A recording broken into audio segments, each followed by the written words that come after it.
Welcome. Today is our last session before you go into the busy summer. So I would just want to say for all of you that have come on this journey, thank you for coming along. I want to thank the board at DKTA just for saying, hey, this is a great idea. Let's help out our members, give them some education surrounding customer service. Today's a little bit different, but again, I looked at it as kind of a map. And this is really the final piece in that map to get you to where you want to go. That was a pretty good metaphor, actually. I just noticed I look like Johnny Cash. And I am a Calgary Flames fan. Sorry for all you Canucks fans, but the Ring of Fire is real, okay? Today is about onboarding. And again, it's a critical piece. And let me tell you a couple stories which kind of illustrate why I chose this content for today. It was a car dealership, and one of the fellows was leaving. And so the owner said, hey, no problem. Here's a couple $100. Go take Mark out for lunch. And so they take Mark out, and he kind of says, yeah, this is a great place to work, but I found another opportunity. And anyway, long story short is they spent about $200 on giving Mark an exit. And isn't it funny, if they would have spent the same money, energy, time on Mark prior to him joining the dealership, how much further they would have been. So today is about you and how you accept a person into your company. Now, today's list is incredibly comprehensive. I tried to give you as much as I could into the PowerPoint so that you can go back to this and use it as a reference point for your company. Now, again, I want to illustrate this. When we're going up this mountain, just pick and choose what works for you. If you're a smaller company, take some of these vital elements and use them for your company. Because again, I am seeing so many companies struggling with labor. And there is a labor shortage, no question. But just the other day, I was dealing with a downtown merchant. He's bringing in a pivotal employee. Now, this person could change the value of their company. And I kind of said, well, so what's your next steps? Are you going to go over specific job responsibilities? And I talked about some of the steps when you bring people into your company. And guess what? He says, you know what? I haven't done a lot of that. So I'm gonna loop back around on that. So again, I cannot state this enough. In today's talent war that we're all faced with, how you bring them in is going to make you more successful. And a lot of you are going to say, well, Rick, I'm not going to spend all this time and energy and resources on this person, because what if I train them and then they leave? What if they stay and you haven't done any of this stuff? That's the other thing. So what I'm going to do is, this PowerPoint is very comprehensive. No question, you don't have to do all this stuff, but I need you to do at least 30% of it to make it work for you, okay? So are you with me so far? Okay. So on slide number 1, why onboarding is so important. Now I'm going to read this stat to you. Employees that go through a structured onboarding program are 69% more likely to stay for 3 or more years. Let me say that again. 69% more likely to stay 3 or more years if you have a structured onboarding program. Labor shortage, talent war, this is all key reasons why you are going to start. Any new employees are going to go through a structured onboarding program for your company, okay? Let's talk about that. All right. Okay, there's going to be 4 phases of successful onboarding. Pre-arrival. Now, wait a second. They haven't even got here yet? Exactly. You're going to make the place more comfortable for them to arrive at. So here's what we're going to do. We're going to confirm start date, time, place, parking, transportation, dress code. Quick story. I used to work in menswear. The first day I showed up in my menswear store, I was wearing black acid wash jeans and a pink Ocean Pacific shirt. And the owner brought me aside and he says, listen, you can't actually sell menswear to people if it doesn't look like you can dress. So we're going to set up an account for you. And it was one of the kindest things anyone's ever done for me. Identify computer needs and requirements, set up email address and add to company directory. If you have one, again, use this for you, okay? All of this stuff happens before they arrive. Not that, oh my gosh, you're here today? I didn't even know. Susan never told me. Susan never tells me anything. All that stuff, we're gonna do away with that. Okay, setting up the workstation. You're going to make sure that when they arrive, they basically could start working at that moment. Now you're saying, wait a second, what if we need people with initiative? What if we need people that are intuitive? So what they actually need, they figure out as they go along. Don't do that, please. One of my very good friends started selling for a home builder. And again, they just said after the first week, well, we were kind of expecting you would just pick up the stuff as you went along. A lot of those things were legal documents. So again, I just can't say this enough. We're going to do a lot of this work so your new employees feel really good. And again, this list is very comprehensive, but we're going to stick in it, okay? Why don't you create a welcome pack with instructions for access? What? But why don't they just go through the whole organization and figure that stuff out on their own? Stop doing that, okay? Okay, here's the other thing. Set up regularly scheduled meetings. Here's what your new employee is going to want to expect when they're going to get touch points. So when you're actually going to connect back with them and find out how they're doing, what's things going like? Have you had any trouble? Anything I can help with? Support. Pertinent training sessions. Again, we need to deal with development. Maybe it's showing a video of me. Who knows? Schedule a team lunch to introduce the new hire on day 1 or day 2. Why is that key? Well, here's why. Because again, remember that car dealership story when they had the lunch at the end? He hadn't met a lot of the people he was working with in a social setting. So guess what they do? They leave because they don't have a friend. They don't have somebody that they like and they want to continue working with. People don't leave organizations where they have someone they like or a friend. They just don't, because that's where they get their social as well, okay? Plan the new hire's first role. Again, this goes back to that other story when I was dealing with the downtown merchant. They hadn't specified exactly what they would be doing on a day-to-day basis and where to structure their time. In that whole 8-hour shift, you're going to spend 30% on dealing with new customers. You're going to spend 30% on inventory management. You're going to spend 20% on here. And you're going to start breaking down a perfect day. Never happens like that.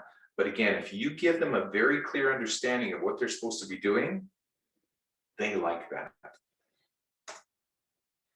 Okay, how about this? Connect with accounting to make sure that they actually get paid. I know, this is great.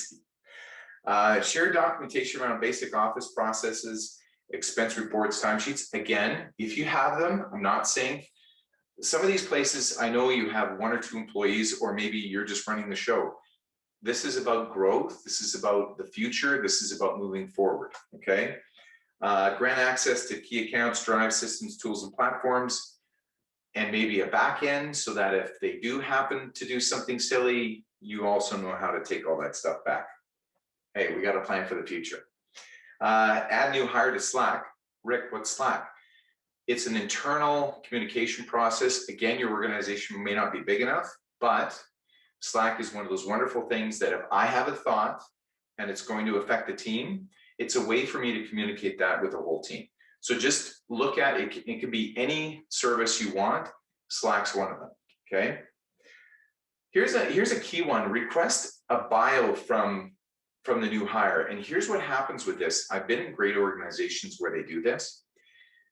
They might find out that I'm a Calgary Flames fan. So somebody else in the office goes, oh, you're a Flames fan? Well, let's get together and watch a game or something like that. If you share information about each other, it's interesting, the connection points. I like dogs. I like camping, dirt biking. I like all this stuff. Somebody else that may resonate with. So then you're building relationships, you're building connections. Key to getting them to stick in there with you. Okay, so here's this. This is all about getting comfortable. Do you love that picture of the guy? Yeah, it's a really good picture. Okay. You're going to make introductions. You're going to do a new hire announcement. You're going to share company swag. Now, it seems small, but company swag. I was working in a company where somebody saw another employee get a water bottle with a company logo. Now, this person was kind of upset. I know it's weird, but they're so proud of where they work. They were like, well, I love this place. I've been giving my heart for this place, and they get the new water bottle. Again, it's just about creating policy around how people come into your organization. If you're going to have champions in your place, and if you give them this stuff, which again, some people don't make good swag, no offense, but if you have actually decent swag, give it to them. Provide a list of close eating spots and protocol around taking breaks. Why is that important? So that they don't leave for an hour and a half and you go, where's Bob? Bob goes, I thought we could, no? Okay. Take the new hire out to lunch with the core team. You can't do that enough. And you're like, why all these lunches? Why do we have a labor shortage? Because people keep going from place to place because they can't find a home. You be the home. Let them come home. Tour the office or workplace. Bathrooms, printers and copiers, office supplies, lunchroom, first aid kit. How important is the first aid kit? Well, as somebody who used to work on the volunteer ambulance service, kind of key, because guess what? Knowing where it is kind of important, so everyone knows where that is.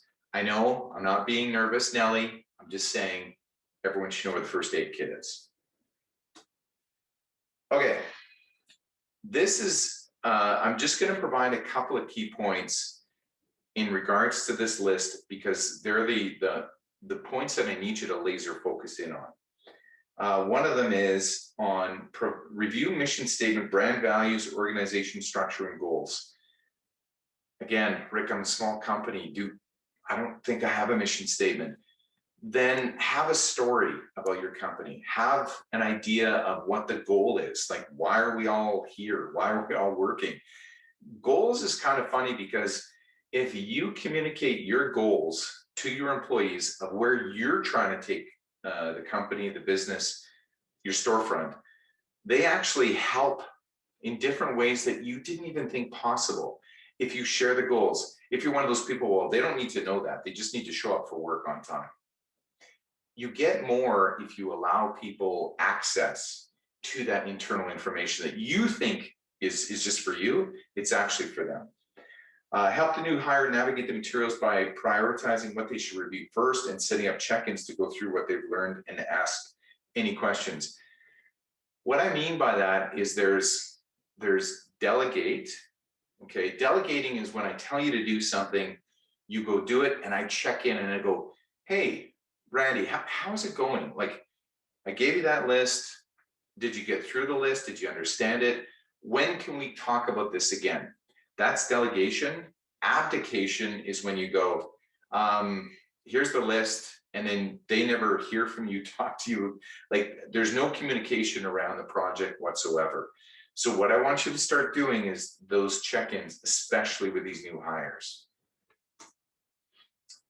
Okay, you're going to clarify the schedule for them and set up meetings with core team members. Again, another meeting, Rick? Isn't this overkill? Review job description and set expectations about what the new hire will be doing, their specific responsibilities, and how you'll be measuring success in the first 30, 60, 90 days. How you will measure success. Let's talk about that for a second. I'm going to tell you exactly how I'm going to measure your success. What? So again, they can be successful then.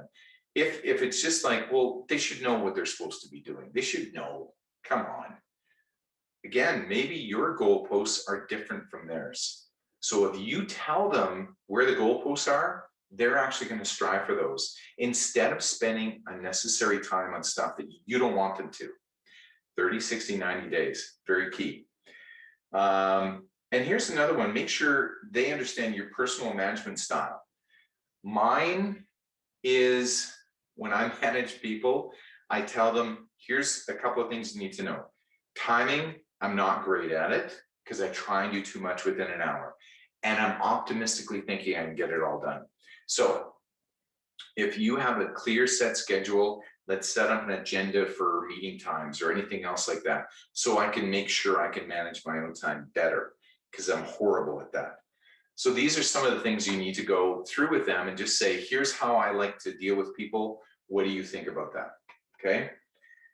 Explain the annual review and goal setting process. Again, it might be overkill for your organization. I don't care. At least it gives you an idea of what could be possible. Okay, more training, assign an onboarding buddy. Who's an onboarding buddy? Well, this is somebody, they don't want to deal with a manager or an owner all the time because they feel like I'm burdening them with all my questions. But if they have an onboarding buddy, they know that that person is not supposed to roll their eyes when they ask them a dumb question. And there's going to be a ton of them. So an onboarding buddy basically says, yeah, of course, we'll go through that again, because you know what, maybe I didn't explain it that well. You're going to set them up with an onboarding buddy that's actually a nice, patient person. You're not going to set them up with somebody that's not that persnickety. You know what I mean? I want somebody that when I ask you a question, you don't go, I want that person to actually go, of course, yeah, absolutely. So they don't feel like a putz for asking, okay? Review internal processes and workflow overview. All right, encourage success. Here we go. Arrange a lunch or happy hour with the larger team, help the new hire meet more people and grow their visibility. Again, if they have more connections around the workplace, they're going to be happier because they get to know more people. Set aside time to review your working relationship, discuss opportunities to improve and probe for feedback, questions, concerns. Again, you're sitting there going, this is so like, remember Nick? He just came on and he was awesome. He was brilliant and he's been with us ever since then. We didn't do any of this stuff. Well, here's the funny thing about that person. That is lucky, okay?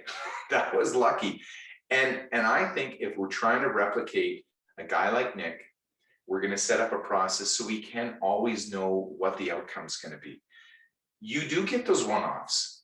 And does that happen? Absolutely it does. But I'm just saying, why don't we try to build and tighten it up, just tighten up the process so that we get more Nicks. I don't know why I use the word Nick. My cousin, Nick, he's a good guy. He's the guy that would lay down in traffic for you. That's the kind of guy Nick is. Anyway, based on the success of your new hire's first assignment, schedule time to regroup and discuss what worked and what didn't. Make adjustments and set clear goals for a 6-month review. Again, we're just talking about checking in. Remember, delegate, not abdicate. We're going to discuss additional assignments, as well as a larger roadmap of key initiatives. We're just making sure that they're on the same page we are. Set performance expectations, assigning the other required reading. Here's something else that I find is interesting for organizations. There's a lot of different ways people can get information about your products, your store, that kind of thing. One is talking to you. The other one is the interweb, trade journals. Talking to customers is actually great because the customer will tell the business exactly what's important to them, what their values are, why they resonate with that company. So anytime you can, give them other resources to connect with so that they can tell a greater story about your company. Make sense? Okay. All right. We've gotten to the end, which seems amazing because I had 15 slides here. And notice the pictures. I spent some time on the pictures. And you're like, well, there was that one slide with a kid on it. Kids, puppies, babies, it's all good stuff, right? A successful onboarding experience will help you and new hires for months to come. That's why planning ahead is unsurprisingly your key to bringing and keeping hires who will stay for the long haul. If you don't have an onboarding program, you're going to continue to suffer labor shortage. You're going to lose in the talent war. And it is a talent war because the people that are here that are really good employees, good talent, they're helping grow your business. they're fewer and far in between. So I need you to start enhancing how they come into your organization, because again, I'm seeing it across different categories. We just don't seem to have a system around this because we think intuitively they'll just figure it out as they go along. You know, fight or flight. 10 years ago, I would totally say you're probably right. Now, if you don't have an onboarding system, you have a problem. That's just the way it is. To close this off, again, we might crank this up again in the fall. Please give your feedback to Chris or Mark down at the DK, because I'm telling you, that organization, for them to go with this program and really make it come to life, has been a wonderful, great working with them. I'm happy to share whatever insights I have. You can reach me if you have any questions about this. Maybe I can direct you to people that can help you build your own onboarding system if you need one. But yeah, this has been a pleasure for me. I've connected with a lot of you, and yeah, I've learned a lot along the way by just diving back into this information. So again, can't say enough about downtown Kelowna and the fact that we're going to have this wonderful Bernard Street closure. So looking forward to that, and so looking to spending some time and money in downtown Kelowna.